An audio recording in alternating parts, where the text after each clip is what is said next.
Good afternoon, everyone, and welcome to the last day of Pioneers Virtual Conference for 2021. And I'm really happy that you have chosen to join us today at this panel called Indigenous Pathways for a Regenerative Future. And I'm Alexis Bunton. I co-direct the Pioneers Indigeneity program along with the original director, Kara Romero. And Kara Romero is on the back end of the Pathable app for the conference, and she will be helping to moderate the chat today. And so without further ado, I'd like to introduce my co-panelists. These are two people who are outspoken, brilliant, fearless activists. These are two people that I had admired from afar before I got to know them in person. And I'm going to start by introducing Sikawis because I met her first and she introduced me to Nick. So that's why. So I met Sikawis through a mutual friend. Oh gosh, it was either 3 or 4 years ago. And we just really vibed because we were kind of on similar pathways in terms of our thinking about addressing some of the most critical issues that we face, not only as Native peoples, but just for humanity and plants and animals and the world in general. So Sikawis is Plains Cree and Salto. She belongs to George Gordon First Nation, north of the Medicine Line. She grew up in Winnipeg, but has been living in Iowa City for the past 15 years. She is the founder of the Great Plains Action Society, which is a collective of Indigenous organizers in the Great Plains working to resist and indigenize colonial institutions, ideologies, and behaviors. She speaks, writes, and organizes extensively on Indigenous rights, the climate crisis, environmental collapse, and colonial capitalism. And Sikawis introduced me to Nick during the pandemic, and I had been following Nick's writings and work for quite some time. And Nick's tribes are Kul Wicasa, Lower Brule Sioux, and he is going to be joining the faculty at University of Minnesota in the fall of 2022. He's also a member of the Oak Lake Writers Societies, which is a group of Dakota, Nakota, and Lakota writers. In 2014, he co-founded the Red Nation in Albuquerque, New Mexico, which is an organization dedicated to the liberation of Native people from capitalism and colonialism. He serves on its editorial collective and is the co-host of the Red Nation podcast. Nick is also the author of Our History is the Future, Standing Rock versus the Dakota Access Pipeline, and the Long Tradition of Indigenous Resistance. And if you have it handy, please hold it up because we definitely want everyone to read this book. I have my copy, and I have also been thinking a lot about these issues of regenerative economies, indigenous economies, and really got my start doing my work in tribally owned and operated tourism. And just been thinking about these issues around what can we learn from Native ways of knowing and being to really kind of get us out of this mess that colonial capitalism has put us in. So, given that, I would like to direct my first question to Sikawis. And now I used to call it capitalism, but you taught me to call it colonial capitalism because those two things are intimately tied and cannot be distangled in any way. But you actually call it Christian colonial capitalism. And I'd like it if you could unpack why you talk about the economic system of bondage that we're under as that. Um, I talk about it in that way because I mean that's where this current economy comes from. It was started through Christianity, and because of the doctrine of discovery, manifest destiny ideologies, it was spread throughout the world through the process of colonization, and along with colonization. Of course, everybody knows we have, assimilation, annihilation, and enslavement of folks. And that same bottom line, if you will, that same fundamental underpinning of Christianity, which gave rise to colonial capitalism, is what still runs this world. It's still what dictates how this economy works. Yet a lot of the uh, ideas surrounding Christianity and colonization embedded within this capitalistic economy are shrouded, in the past, if you will, but they're not. It's really not. So I like to use these words to talk about capitalism because you cannot separate this type of capitalism from where it came from, and I really want people to understand that, because in the end, and I say this all the time in most of my talks, because I truly believe this. I have a degree in religious studies for this very reason. I truly believe, that it's this mindset that God gave man dominion over the earth that is the issue we are facing right now, and that's why Indigenous peoples have been genocided around the world, because they lived and live in complete opposition to this very, very fundamental way of being that has, hurt countless folks and causing this climate emergency. So that's why I use those terms. Thank you very much. And for people in the audience who don't know about the doctrine of discovery, it's related to a series of papal bulls that came out over a number of hundreds of years during the Age of Discovery. If your perspective is from that of Europe, that said that when explorers came to our continent, the doctrine of discovery said that if they claim it for their nation state and as a Christian country, they can have it. So it was authorized by the Pope.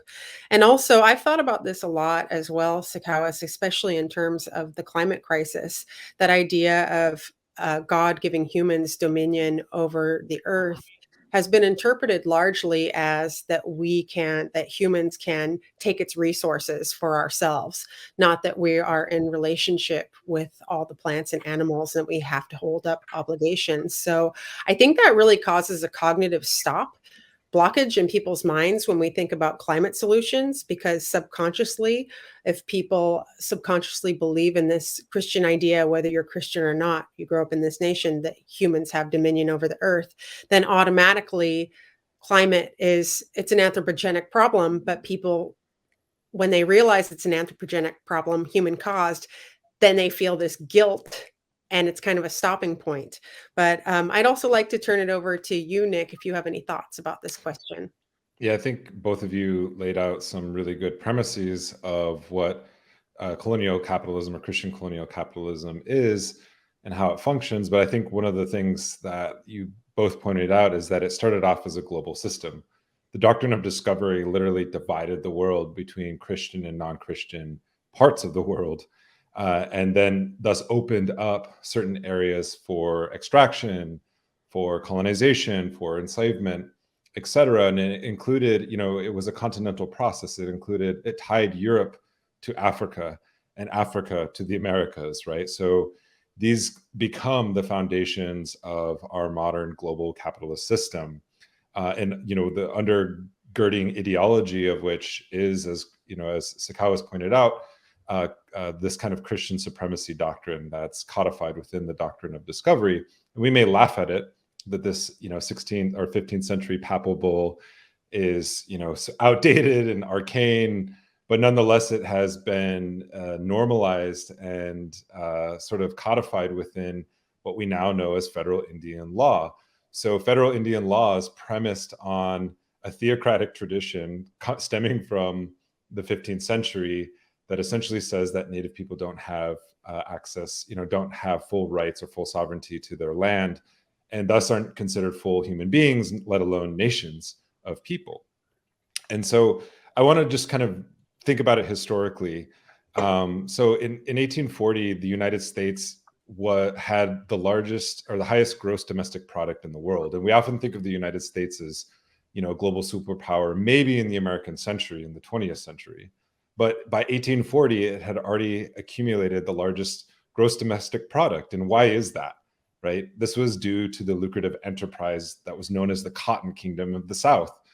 And as the United States, took indigenous territory using this legal doctrine of the doctrine of discovery, I don't want to get into the Marshall Trilogy. It brought that territory into its orbit on the conditions of whether or not a state would allow African slavery. Thus, two destinies were intertwined between African indigenous people of two different continents, right? One producing labor, at the end of a whip, and value and building the wealth of this country. The other being removed so that sort of expansion can take place. And if we think about this in terms of, going back to 1840, this is also around the time that the cotton mills in England were being fueled by the cotton picked on stolen indigenous land by enslaved African hands, right? So you have the beginning of this sort of what we now know, or what some people call the Anthropocene, which is directly tied to U.S. settler colonialism. And when COP26 is now ending, I think today or in the next couple of days, and this is where you have world leaders gathering and talking about things such as what are we going to do about the future of the planet and climate change. But what many of the nations of the South and many indigenous people are saying is like, you haven't even addressed the issue of climate debt. In Joe Biden's lifetime, 90% of the carbon emissions that currently, have historically been produced by humanity have been produced within his lifetime, right?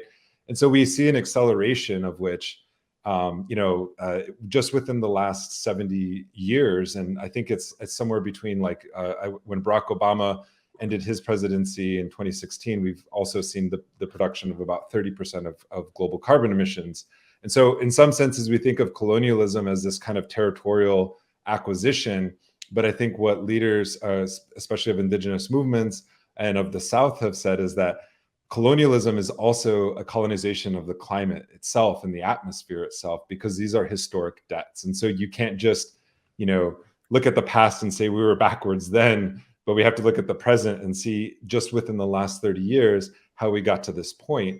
And it's built up on the sort of backs of this historical process that began, tracing it back to the Papal Bull itself in the 1500s, or the 1400s. Wow, I'm going to take that with me. I have not thought about climate change framed that way, and it makes absolute perfect sense. And I also want to kind of get on the same page about the concept of capitalism. I guess from sort of a Marxist perspective, most people can agree that capitalism is when a ruling power or a powerful group of people seize the means of production and exploit nature, exploit bodies, exploit human labor for the accumulation of wealth through resource extraction. And that resource extraction and accumulation of wealth can't take place unless you have workers that you can exploit to do it. Hence all the fallout we've had, especially since the Industrial Revolution, around the breakdown of families and communities, not just in places that have been settler colonized, but also among the places that it started in Europe and Great Britain. So I want to talk about capitalism for a minute, and I'll ask Nick first and then Sakawas to respond. Are there different kinds of capitalisms? I think that there's one capitalism. Like, as I said, capitalism emerged as a global system. Fundamentally, as Sakawas had pointed out, the doctrine of discovery was a global ideology that was mapped out onto the rest of the world. And it wasn't mapped out just because they hated African people and indigenous people of the Americas. It was because for indigenous people of the Americas, we stood in the way of expansion, of capitalist development. And whereas other groups of people, such as those thrown off their land in Europe, could be incorporated into this labor pool, indigenous people were not seen as valuable laborers and couldn't be incorporated as workers as such into the wage labor economy. And we only represented to this capitalist system, specifically of settler colonialism. If we're going to talk about specific forms of capitalism, we represented an impediment to accessing, resources to be extracted, or just land itself for what we now know as settler agriculture. And so, yeah, there are various forms of capitalism, but I would say that each one is kind of integrated into a global system, because that's the way they've conceived of the project from the beginning, and it hasn't ended as such. And so I would say that there are multiple capitalisms, but there is a capital C capitalism that is fundamentally a global system. I always have trouble with this question because, I do agree with Nick about capital C capitalism. And I really have a hard time applying these terms, which have been created, through Western, European thought onto indigenous ways of being. So yes, obviously there's different types of capitalisms, but I don't want to apply that term to the way, we did things. But if I were to, compare it, I would say, capitalism, this type of capitalism with the capital C, is really about, giving, providing profit to private owners, rather than a state. So there's, massive competition, and an upside down triangle growth mentality within that. So what it comes down to in the end is profit, right? Like, what is profit? What is your definition of profit? What is the definition of profit when we discuss other capitalisms? And as always, I love to say, that indigenous peoples are very diverse. So that idea of profit would differ, depending on the nation. But I like to talk about potlatch and giveaways, and tell people that, being wealthy within some of our nations, like in the Northwest, for instance, where potlatch is held, meant that you could give. So the more you gave, the more wealthy you were. And I think that really confuses people sometimes, when they really think about this, because it's just so foreign, to settler mentality. But I like to use that as an example. When we want to build, we need to build an indigenous-led regenerative economy built on compassion.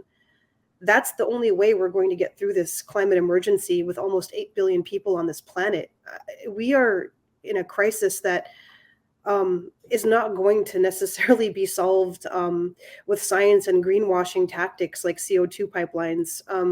We really need to have a massive shift occur, and it's through thinking from an indigenous perspective. Thank you. I think a couple of things in response to both of you that we should tease out for the folks listening in is that there's a lot of stereotypes at play about Native peoples, and the terminology we use is really important. So when we talk about wealth and poverty, oftentimes as it's applied to Native folks, the stereotype is that we're poor, but that is using a Western definition that's capitalism derived, that is that we don't have capital, actual money, but the actual kinds of wealth we have varies in many different ways, which Sakawas brought up with her example of the potlatch. And also, there is a romanticized notion that Indigenous peoples didn't do things that look like what capitalism is today, that there weren't nations that didn't do some extraction, that there weren't nations that didn't have slaves. It looked different. It behaved differently than what was done under settler capitalism in North America and many other parts of the world.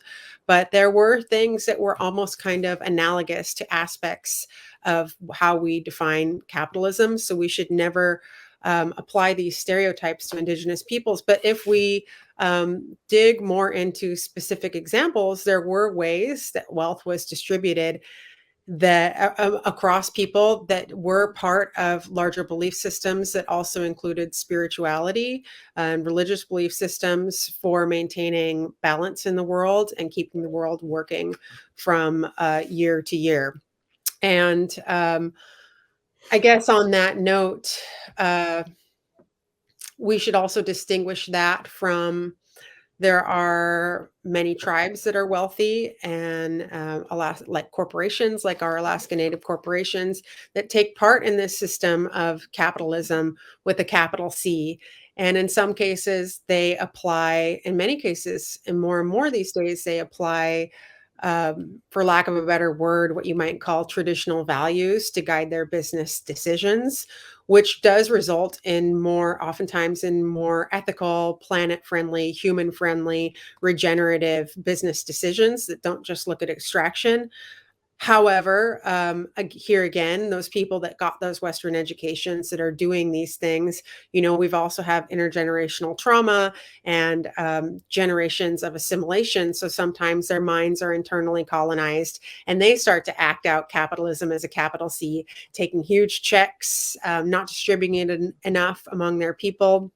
I've pulled out a lot of nuances here, but this gets me to the next question that I want to direct to Nick first again here, because you've done a lot of work in this area, Nick. Can you tease out a little bit more about this stereotype? Why do people always confuse indigenous economies and cultures as socialism? Sure. I think as a historian, I think about this historically, and it's important to point out that like capitalism, as we've been talking about, has historical origins primarily in Europe and through a sort of racial caste system that was created, where essentially Europeans colonized themselves before exporting it to the rest of the world. We can't find an analogous system, human system, social system in place in history that compares to what we're facing now, in the sense that a system has created an existential threat to the very people who have created that system, the very beings that have created that system. And we're talking about capitalism. And we're also talking about, as Sakawa's pointed out, even the ability to reap profits are being challenged by global warming and climate change. So this is something that there is no analogy. I mean, there have been, massive shifts in the climate globally, like through ice ages, et cetera. Those are natural occurrences, but we haven't seen this kind of system. And so I just want to point that out, that there isn't a comparison. I don't think that indigenous nations within this hemisphere or throughout the world all were on kind of a universal trajectory to essentially commodify what we now call nature. Many indigenous communities and nations, even though they're different, don't have a word for nature. We don't have a word for nature because it was never separate from. But nonetheless, there wasn't a kind of system in place that would commodify nature and commodify someone's labor to be exploited in an ever-expanding system for profit. That is completely unique to what emerged from Europe and what was then exported to the rest of the world. We have to point that out. Like, fundamentally, not all, and I think this is where a lot of people, might get confused, but I think it's like, what happens is we have to understand that there were a plurality of development processes, right? That indigenous people in the Americas weren't allowed to develop according to their own customs and traditions, because they were colonized, because they were genocided, because they had their political, cultural traditions taken away. But I would also make the argument, and I think this is provable, that indigenous societies pre-contact were non-capitalist. Doesn't mean that they didn't engage in exploitation, of course. I think that there is universal there, in the sense that, we are human beings. And I think it's dehumanizing to say that we, lived just at one with nature and we lived in these perfect utopian societies. That's never the case. And you can look, and even in the Lakota tradition, we engaged in exploitative processes. We made bad relations sometimes with human and non-human worlds and tried to live and aspire to correct relations. However, the way that we lived on the land was one in which, we lived since time immemorial where we didn't imperil not only the land itself and the sustainability of life on the land itself, but sustainability and life on the entire planet. That's unique to the first nation born as entirely as a capitalist state. The United States, within less than 250 years, has been one of the primary progenitors, not just of imperialism and violence in the world, but also human-induced climate change. And so I think that's an important distinction.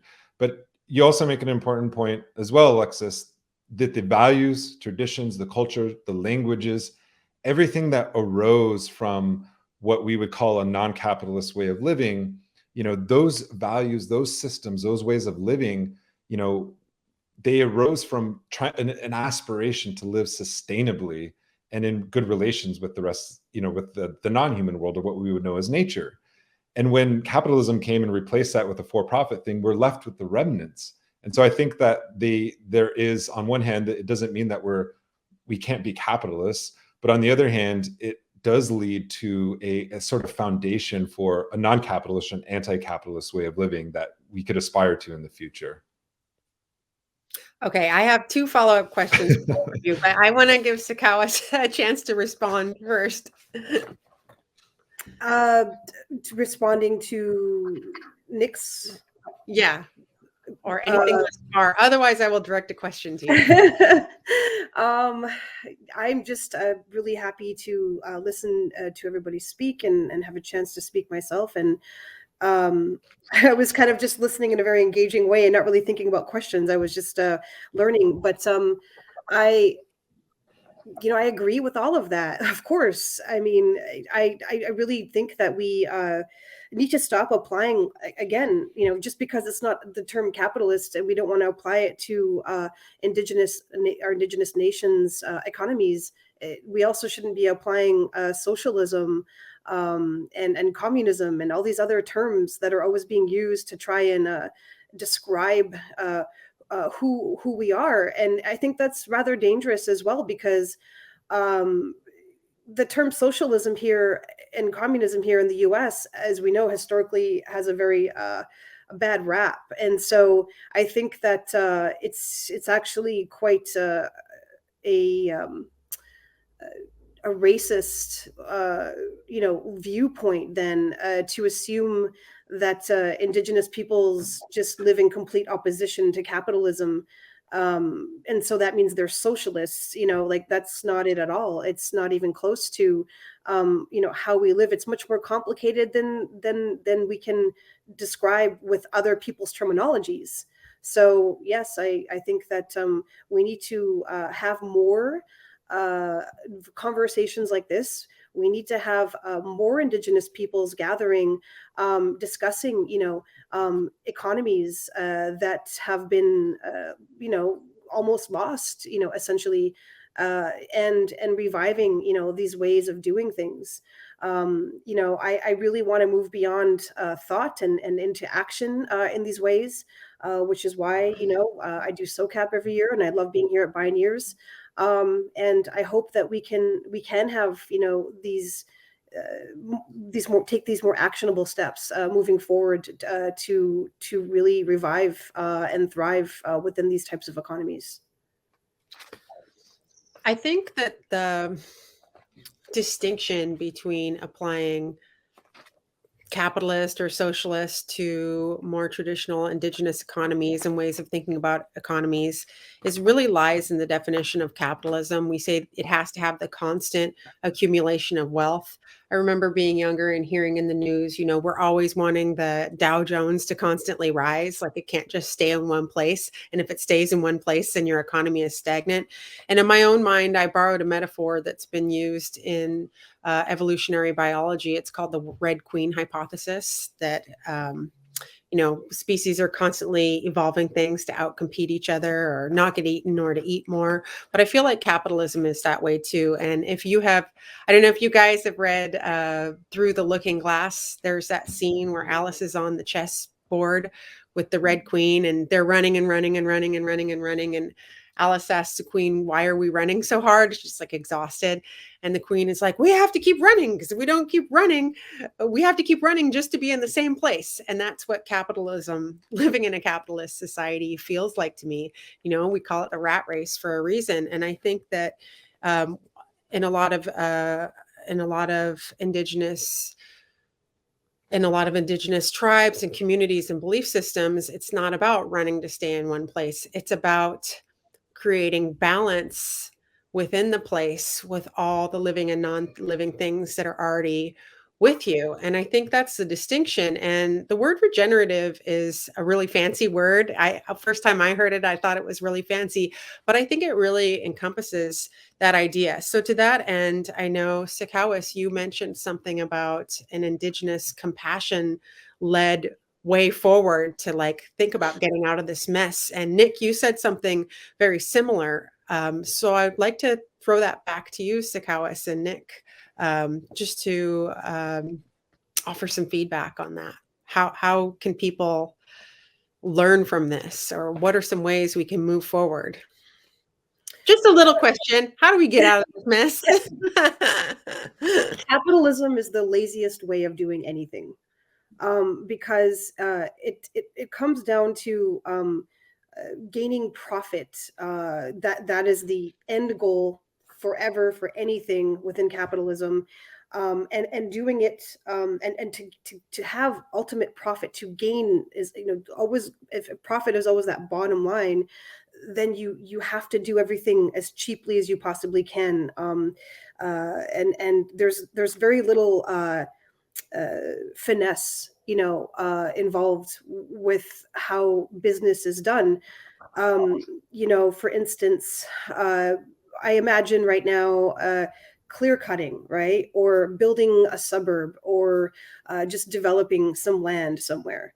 What happens here, or everywhere across the world, when these corporate conglomerates come in and do this? They just clear cut the whole entire space. I have a lot of trouble believing that indigenous peoples did that. Yes, I do know that there were some folks in the Southwest that did, clear cuts for corn. I do know there were areas that were, removed in some cases, but those are more isolated cases. I really believe that if we were to move into an economy built on compassion, it would mean being selective in how we move across this earth. I think of Wilma Mankiller and one of her quotes, be careful where you place your moccasins, because you're standing or walking upon, the next 7 generations. And so that's what I mean when I say an economy built on compassion. It's one where profit is not the ultimate goal, or profit is looked at in a very different way. And so what you do, in order to get that profit, it probably is more time consuming. It might not be so quick and fast, but in the end, it saves a lot of injustice, or it stops a lot of injustice from occurring to the land, to the animals, and to the humans. Very good example, enslavement. Why were people enslaved? Why have they been enslaved? Why has land been stolen? Because it's the cheapest and fastest way to get anything done. I mean, this country was built at the point of a gun for the sake of free land and free labor. It's the quickest way that it could have been done. Yeah, I think just to kind of build on that, there's a term that I think is a little bit out of vogue right now, but is still nonetheless very important, and that's indigenous sovereignty. And the reason why I bring this up is because there's a new rush towards what Obama, what Trump, and now Biden are calling strategic minerals. And so we are confronting, the fossil fuel economy and CO2 colonialism. And I think there's been some really great movement around that. But when we talk about capitalism, and we talk about transition, we know that transition needs to happen, but we haven't moved away from extractive colonialism. And so we look at like places like the Southwest, and I use the example of the Navajo Nation, because historically, it's what many scholars have called a resource colony in terms of producing the fossil fuels to generate power for this country in the Southwest, like coal and oil and gas, right, and uranium. And so when we're talking about moving or transitioning to so-called renewable energies, or sustainable economies or green economies or whatever it is, they're looking also now at lithium, at copper. So when we talk about Resolution Copper, which was passed into law by the Obama administration, carried into fruition by Trump, and now being mandated by the Biden administration, which targets Oak Flat, the San Carlos Apache sacred site, they're targeting this particular region, this particular sacred site, because it holds copper ore, right? Which is necessary for electric vehicles and renewable technology, because they can't recycle copper. They're just not at the technological stage to do it. So even in the solutions to get us outside of the boundaries of the fossil fuel and carbon economy, they're still using the extractive model to let native nations deal with the dire consequences of it and to be sacrificed to it. And so we have to ask ourselves, what role does indigenous sovereignty play in all of this? And we can make, as I think, as Alexis had pointed out, we can make criticisms of our own nations engaging in extractive economies, but nonetheless, we can see a value in exercising a certain kind of sovereignty over our natural resources, especially in this moment of transition, when people are going to be looking towards what are labeled as strategic minerals. Because in the past, and if you're a nation that sits on top of oil, we can see what happened to the Osage Nation with the Osage oil murders. We can see what happens with pipelines. Tribal nations should strengthen their sovereignty to have more control for the benefit of their own people, right? And this is what nations of the global South, this is what movements of the global South have been doing. I think that behind me, this flag, the Huipala, came from Bolivia, where you had an indigenous movement that moved to nationalize not only its natural resources, but to begin to envision an experiment with a political project that incorporated indigenous values, such as Pachamama. The rights of nature movement began in Bolivia, right? And specifically over the question of water resources as well as natural gas. And so they understood that, extractive industries are bad for the environment, but at the same time, these northern powers like the United States and Canada are coming in here and taking, their multinational corporations are taking our gas and selling it on the market. It's the same thing that happens with tribal nations in the North. And so we have to have a real, honest and mature conversation about what tribal sovereignty means. We know its limitations, but nonetheless, it's still a viable alternative in this, because in some instances, it's actually holding up carbon infrastructure projects and pushing forward an alternative, like in the Rights of Mahnomen case that are happening here in Minnesota with Line 3 and the protection of wild rice. So these are strategies that we have to think about, and they can go both ways. They can go towards more of an extractive economy, or they could bolster and help, fortify a sustainable indigenous or regenerative economy. So, Sakowis and Nick, you're really speaking to a question. We're going to do questions at the end, but you've been really answering a question that's already been asked in the chat. Somebody said, what about tribal communities trying to thrive materially within a money economy that are forced into aspects of extractivism? I think you've been speaking to that. And the person says that could potentially be balanced by elders' teachings and seventh generation paradigms and spirit guidance. I don't know what spirit guidance is, but anyway, I can give an example from my own tribal background, which is that I was doing some research into land claims about 10 years ago.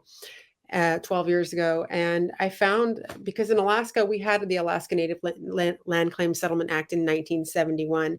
And when the government paid for lands taken, they figured out who had the surface and subsurface rights to lands. They created Alaska Native regional and village corporations, and the corporations were to use that money paid for the land in order to be corporations, make money for our people. And many saw it as a form of assimilation. And in Alaska, the reason they came up with the Land Claim Settlement Act is because they had to know who had subsurface rights, because oil was found on the North Slope, and they wanted to build a pipeline and figure out, just legally get it so they could build that pipeline. Now, when I researched Indigenous corporations, I found that there are in other countries, all Anglo-settler colonial nations, Canada, Aotearoa, Australia, and the US, we all have Native corporations as a result of land claim settlements. And in every single case, my research found that it was because there was oil and gas to be extracted. It wasn't like the government was trying to be generous or be fair or give us back our land or anything. And that forced us and our people, when you're impoverished, enslaved, you go through genocide for hundreds of years and generations, you're so hungry, you'll do anything to create some kind of wealth for your people because your traditional economy has been taken away. So yes, in some cases we do have Native corporations and businesses that extract. And are they forced to do it? Kind of. You could think about it that way.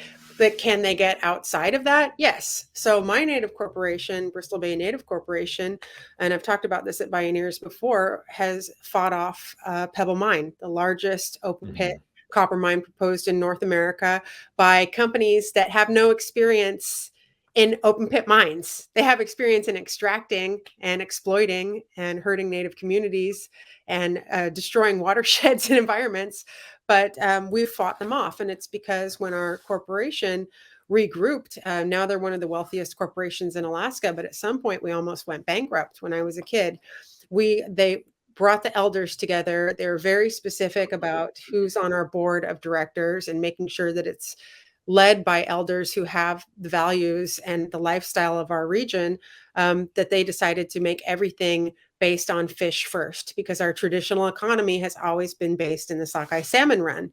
And so, yes, it's a corporation. Have they ruled out mining and extraction? No, but they are totally against Pebble Mine, and they think responsibly. So it is, to answer your question, person in the audience, I'm not going to name your name out of respect, I guess. But to answer your question, it is based in traditional values and bringing it to the economy that we live in now. So now I want to switch gears here for a minute and talk about, Bioneers is an NGO. You have both founded NGOs. If we could get the 3-person screen, that would be great.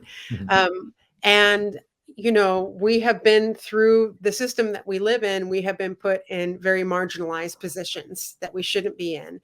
And in order to do the great work that we're doing, we have to raise money. We have to go to philanthropy. And I know there's a lot of people in philanthropy that feel a bit at dis-ease because they're starting to realize that the reason that philanthropy exists and they have all that money and is because of the accumulation of wealth, the benefit of capitalism, extraction and exploitation.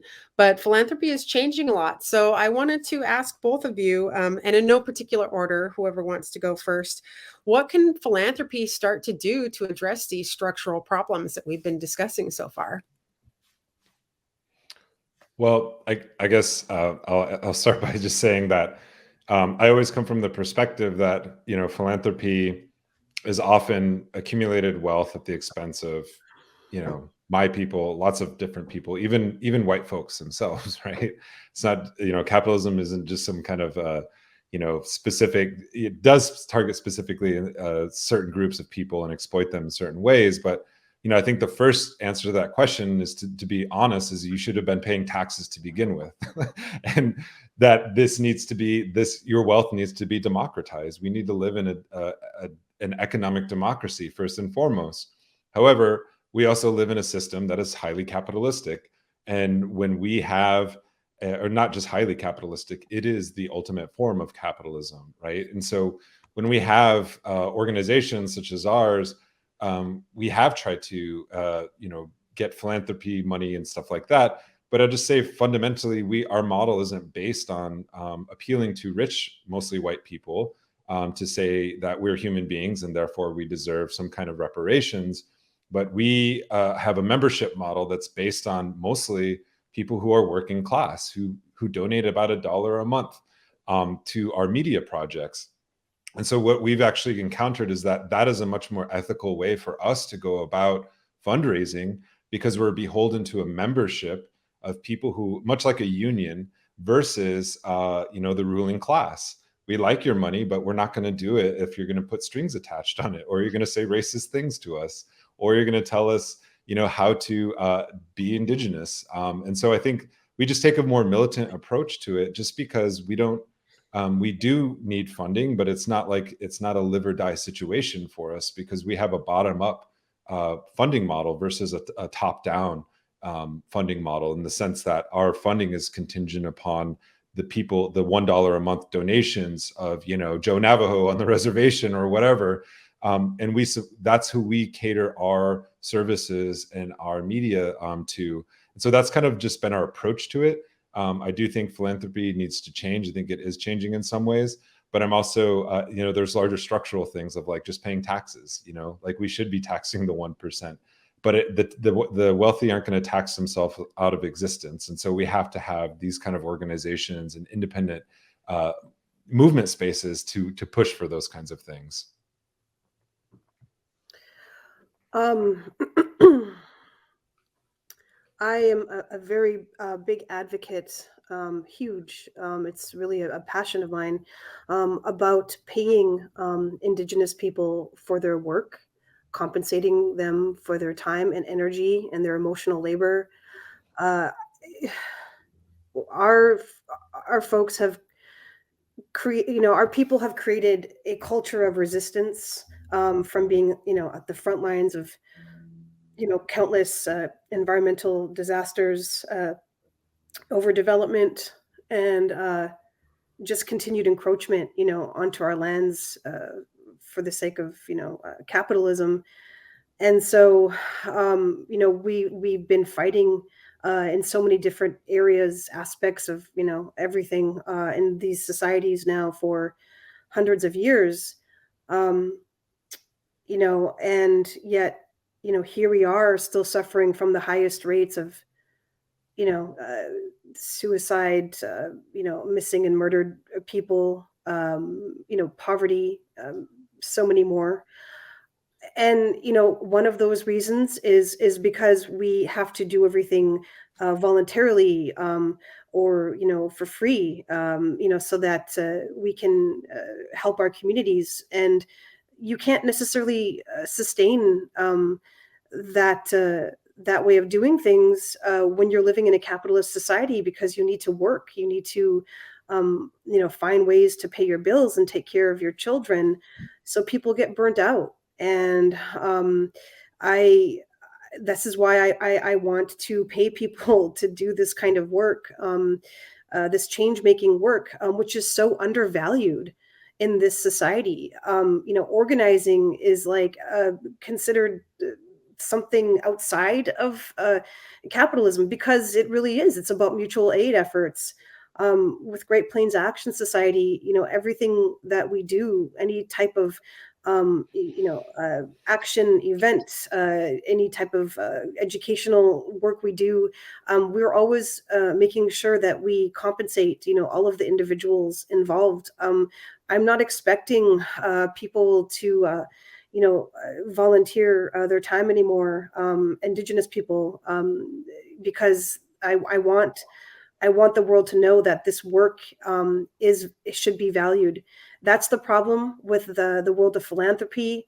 The First Nations Development Institute did a study between 2006 and 2014, and they found that Indigenous issues and Indigenous organizations received only 0.6% of foundation funding, which is less than our population even. And within that as well, there is a lot of money going towards white organizations that are working on our causes. And so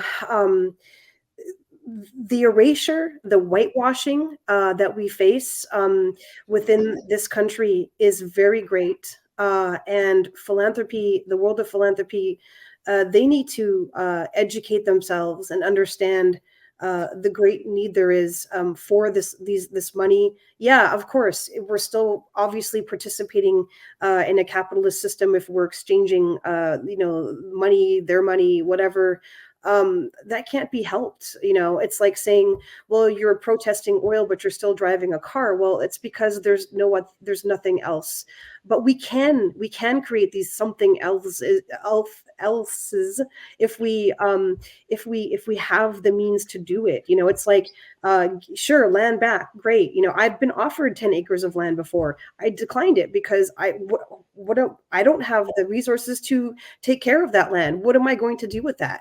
And so it's great, some of these gestures, but at the same time, we need to dive deeper, and we need to force, if we have to, the world to see our how important we are, how important Indigenous ideologies are moving forward. Thank you, Sakawis. The way I think about it is, if a lawyer is going to charge $600 an hour for their services, and there's an elder who spent a lifetime learning knowledge that's not even written down in books, and let alone even willing to share it after what many of our peoples have gone through, then I like to give them a $600 an hour honorarium. And whenever possible, I do try to fundraise that, because it's just, they deserve it. They deserve it. And I agree with you 100%. So we've talked a little bit about philanthropy, and I definitely want to get to have at least 15 minutes for questions, because we've been having some good ones come in throughout the conversation. But this panel is about Indigenous pathways to a regenerative future within the logic of capitalism, hopefully transforming capitalism over time. It's not going to be, it's only been here a few hundred years. It won't be here 500 years from now, or else the planet will be destroyed. It'll be totally apocalyptic. That may happen. But, if humans are still here, we are going to transition from capitalism at some point, I believe. But in the meanwhile, with the system we have, there's a lot of Indigenous entrepreneurs and Indigenous organizations and political tribal organizations that really have a lot of great ideas about ways to do businesses that go beyond just the B Corp, triple bottom line, people, planet, and profit. It also considers purpose, like the spirituality, the fact that you can't compartmentalize your economic activities from your family, your kinship, from nature, your entire belief system, right? And there's a lot of, in order to have that Indigenous-led regenerative future, we need to support them. And right now, there are very scant lending mechanisms for Native entrepreneurs. It's very hard to get a hold of capital. And even if somebody comes up with an idea that's really revolutionary and scalable, impact investors don't want to invest in that, because they want the scale as fast as possible, which is not really a Native way of doing things in most cases. And they also want to hear about an exit plan. But we don't have an exit plan for this planet. We can't say, okay, once I make a lot of money, I'm out and you guys take over with your logics. It has to be very carefully thought through. So the last question I want to ask before we go to Q&A is, how can an Indigenous-led regenerative economy be supported? What can people do? What would need to change within the system and the way that capital flows to us? I guess I'll jump on this. I'll just say that, like, oftentimes, you brought up that really good case or example, Alexis, of the salmon runs and having to create a corporation to protect the salmon and also the economy of the salmon. And I think that's one thing that people don't understand. It's like, not all economies are the same. Not all economies are exploitative or And I think when people even think about indigenous economies, they often think of things like tribal casinos or Indian gaming or even extractive industries. And it's like the issue and the contradiction is not the victims themselves of genocide; it's genocide itself. And so, like, let's be clear about when we make these kind of accusations, and when we talk about the burden of transition from one economy to the next. It's not that indigenous people by and large are over consuming. In many places we're under consuming. It's not our consumption problem.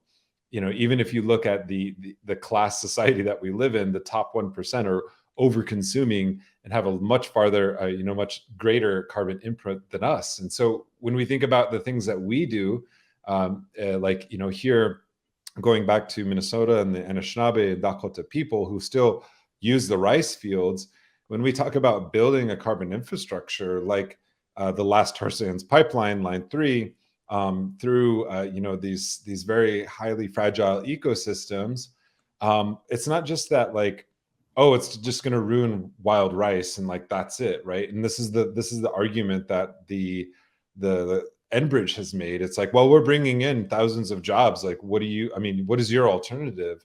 And it's like, well, that carbon infrastructure is actually jeopardizing the jobs of Anishinaabe people as well as Dakota people who are still ricers and who are still subsidizing their income with wild ricing, a traditional economy, and that's been around, that didn't destroy the planet, right? And so I think we have to think about not just how we can support these particular regenerative economies or sustainable economies, but ending the extractive ones that are jeopardizing those economies. We're not in a retreat mode necessarily, but we're in a protective mode and looking at indigenous movements. And the Indigenous Environmental Report or Network came out with a really amazing report that showed that indigenous movements and tribal nations within Canada and the United States are challenging about a quarter of carbon emissions coming from both countries. So why wouldn't you invest not only resources, but political power within the movements that have had the most impact in terms of transitioning to a different economy? Yes. Again, I think about impact investing, beyond just philanthropy, because impact investing can provide a return that people can continue to work with when they are doing the things they need to do in order to bring about a regenerative economy. What is a regenerative economy? It's an economy that does not greenwash, whatever's going on. It is one that is built on traditional ecological knowledge. So that's what we need to do. We need to figure out a way to get these funds to people that know how to steward the land, that know how to work within forests when we're dealing with wildfires, that know how to reestablish the prairie so that we can sequester carbon. Right now, there's this huge, again, I mentioned this earlier, the CO2 pipelines. There's this huge move by the fossil fuel industry to implement this really terrible idea. But yet, carbon sequestration can be easily done by growing back, trees and, rematriating the prairie. And so we just need to, to have this shift in consciousness where people see that as important. Right now, that's not important. Just like our culture, has been erased and the history is being whitewashed in this country. I mean, look at the current ban on critical race theory, right? There you go. There's an inability for the world or the powers that be, the elites, or even just everybody in general, even to see that it's about what you find or what you think is important. If we think that development is important, well, then we're going to develop, and that's exactly what's happened. So let's find what else is important. And I hope that would be the longevity of our species on this planet, as well as all the other species. And that way we will, put our efforts into a regenerative economy. Oh, that was beautiful. Now we're going to move into Q&A, but as we do, I'd like to ask our moderators on the backside with Pathable in the chat, if you could please include links to the Great Plains Action Society and Red Nation in the chat, as well as a link to the Indigenous Environmental Network. And I'm glad you talked about the current fight around the rights of Manoomin, led by White Earth. And we are in touch with them through our Rights of Nature Tribal Governance Initiative that we have been diligently working on behind the scenes at Bioneers as well.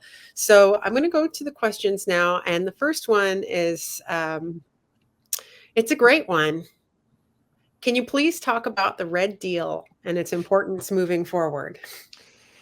Oh boy, I don't even have a copy of the Red Deal with me, but buy the book. You can get a copy at Common Notions, which is the publisher. We're an imprint.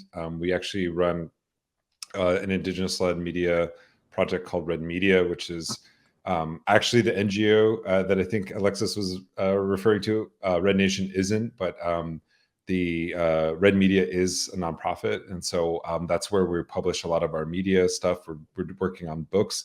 But really the Red Deal, it's not like a response to just like the Green New Deal. It's a completely different program, and it's inspired by the People's Accords of Cochabamba that are a decade old now, that were talking about the exact same things a decade ago that many of the island nations, the nations of the global south, are talking about at COP26, and saying that the United States bears the greatest burden of transition and climate debt to the rest of the world. And we can look to pots of money that it has accumulated at the expense of the rest of the world, namely the police and the military, right? Why is it that John Kerry scoffs at 100 or so billion dollars in climate debt to island nations and nations of the global south, but nonetheless, uses the U.S. military budget as a bludgeon against the rest of the world? And U.S. militaries not just U.S. militaries, but the military was exempt from COP26.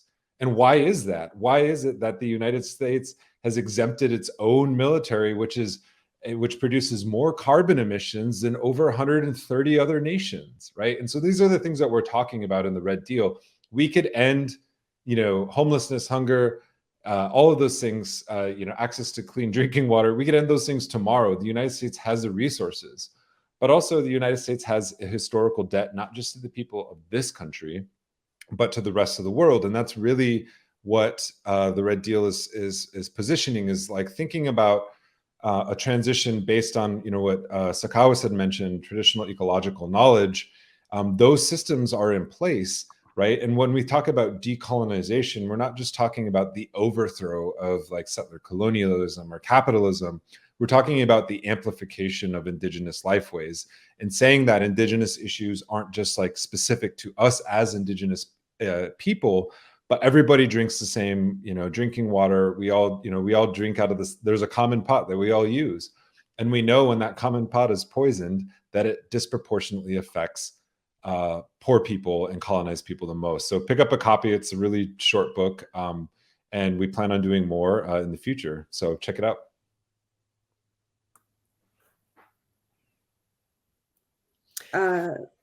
That wouldn't be something for me to, Nick is the Red New Deal guy, so. Okay. I have two questions teed up here. I'll go with the more broad one first. Can you please speak to the importance of including Indigenous voices in discussions about climate change solutions, including land back efforts? And I teed this one up because we've already started to talk about it a little bit, but yeah. I think that's a quite fitting question, considering COP26 is just ending right now. And if, like always, it's a fiasco. And 503 delegates this year were from the fossil fuel industry, which is more delegates than any other country that attended.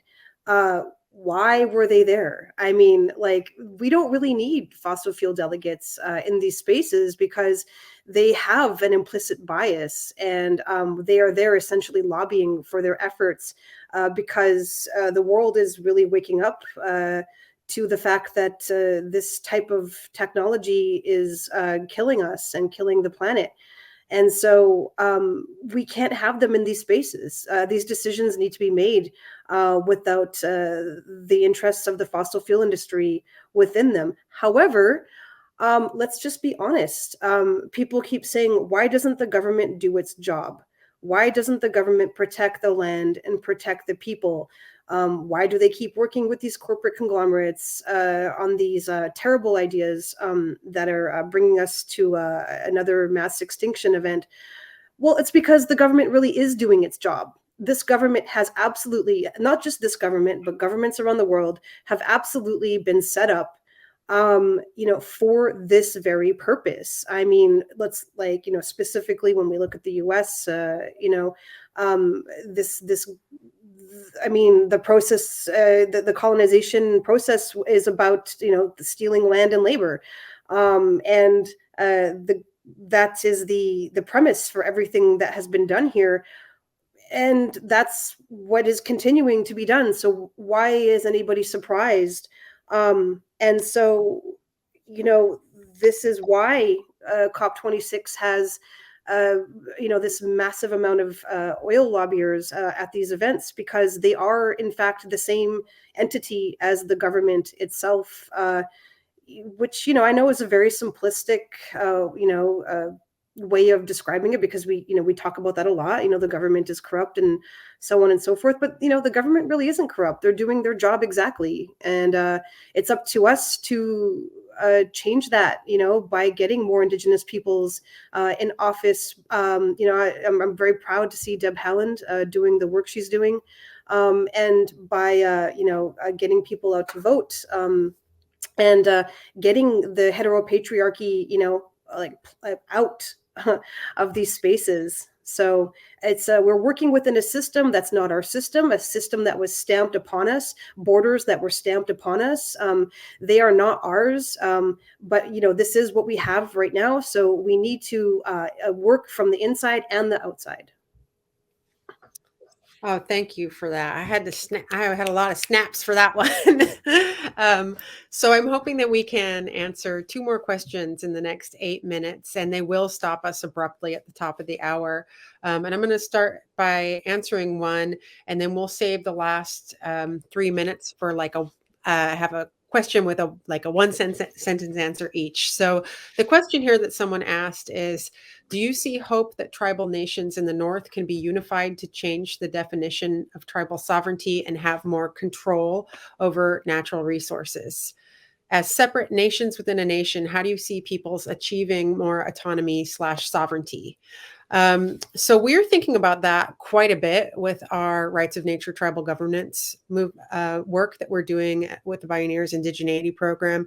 And we've been working with a number of lawyers across different fields of tribal law, federal Indian law, environmental law, municipal codes. And it is quite bleak. The laws aren't set up for tribes to have that much, as much as you would think, control over natural resources as they should. And in a way, and this is kind of a philosophical thought experiment, there are people in a movement to ask the Vatican to repudiate the doctrine of the discovery, with the idea that if the Pope takes that back, that it's going to upend federal Indian law as it exists. And one way to think about it is that the United States would never have been a nation if it had not made treaties recognizing the sovereignty of Native nations in what is now this country, because that is international law. So the revolutionaries the new government had to create international law that was recognized with the already existing sovereign nations. Otherwise, they would have just been seen as revolutionaries. So that's kind of theoretical. Is it possible? I don't know. I think anything's possible. So if any of you want to respond to that question in brief, please do. And then I'll go to the final question. Just to build on what Alexis had said, because I think she brought up some really good points, and my answer will be brief, is that, there is a social theory of legal studies that's kind of proffered by various, scholars, to say that even though you change the law doesn't mean that the law actually changes. And I think that's kind of the benefit. I mean, we're case in point. Many of the indigenous movements of the last 200 years have simply been asking the United States to uphold its own laws, which means treaty laws, right? Those aren't radical demands. But when we see advances made, not just in the legal realm, but in all aspects of society, cultural, social, political, it's because of social movements that things change, that people's minds changes. We wouldn't have had the legalization of gay marriage in this country, or same-sex marriage in this country, had it not been for social movements pushing for that. We can say we shouldn't put the law on a pedestal like it likes to think it is, that it kind of judges on high. But these things change because movements push them. And I would say that we're having the rights of nature conversation because indigenous people captured state power in Bolivia, right? One of the poorest countries in the hemisphere. And they're embarking on a social experiment. That's where that language came from. It came from social movements, from some of the poorest people. And so we have to remember that and give credit to those who have sacrificed their lives to get us to, even in the North, to have this conversation. I'm really thinking about the part of this question about people achieving more autonomy and sovereignty. I mean, that is done through food sovereignty, through rematriating first foods, and if you can feed yourself, that is the biggest step we can take to becoming not a domestic dependent nation, and to taking back our sovereignty. And so I do a lot of work in the realm of big ag, agribusiness, colonial capitalist farming practices, because I'm in Iowa. It's the most biologically colonized state in the country because of corporate farming practices, and it's the only state bordered by the two major rivers of this country, the Mississippi and the Missouri. And so I'm very struck all the time by the importance of rematriating first foods, and also by the economic benefit of it for Indigenous peoples, not only to bring about a thriving culture and community for us, to bring that back, but also to heal through heal mentally and physically. And so that to me is first and foremost always. And there's so little work being done in this realm. And I was just on an interview yesterday with some folks in Oregon, talking about how we need more. And I'm really excited about this project coming up for a Mississippi River Coalition from the headwaters down to the Gulf of Mexico, with Indigenous folks, Black folks, Latina folks, to discuss the health of this river and provide it with rights of nature. And that's what I see that we got to do. We need to grow the food, and through that we will grow our economies. Wow, so powerful. I am absolutely honored and inspired to be in this space with you today. I hope we can do it in person someday. And Next year. Yeah. And it's just, I want to thank you so much for being here. We've got 1 minute and we'll try and do our lightning round final question. And the question is, how can non-natives help forward a native-led regenerative movement? I'll go first. And my answer is come to panels like this and learn and educate yourself. So that's my cue to thank you all who are joining us today. And hopefully in a minute, we can hear from both of you. I'll say really quick.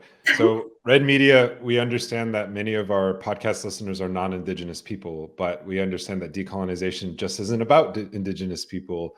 And so, as Alexis had said, we need everyone on board through education, advocacy. And so check out our podcast, redmedia.press, and you can support our work there. And you can sign up and you get podcasts and all kinds of educational material.